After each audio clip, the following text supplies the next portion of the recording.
once we realize that the I is empty, is not real, the ego is actually then broken down or reduced. And so then that is the emptying, the stage of emptying out the I. And I'm saying, you're asking me about these stages. Mm-hmm. Now, I learned about these stages through text. This is in the Shurangama Sutra. So these stages are spelled out quite succinctly in very compact wording in that particular text. There's been a number of commentaries on it. But I think what is really significant is when we actually practice and get a taste of it. Right.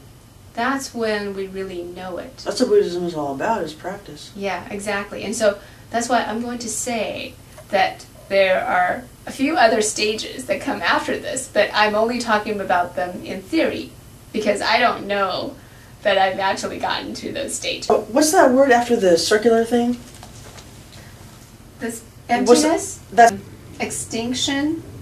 So what does that mean? I've heard that word before, but I don't really know what that means. Yeah, okay, now don't get caught by the wording here. I think these words are used because they're actually translated. They're translation of words.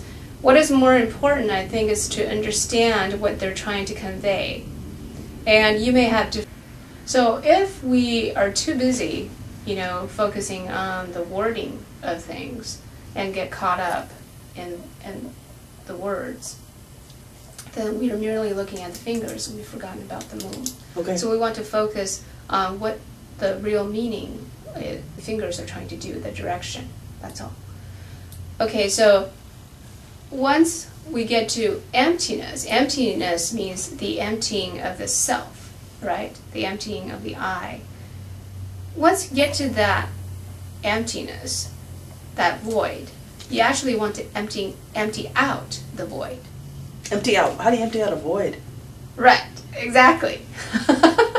So that's where a lot of the meditation masters will just, take a whip and just smack you over the head. I would still think about it. And I remember one of the things that was constantly on my mind was, how do I get rid of that stage of emptiness?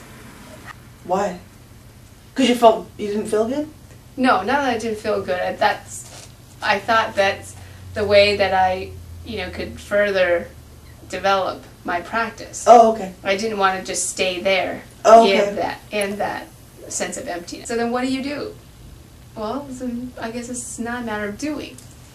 And that's the emptying out emptiness.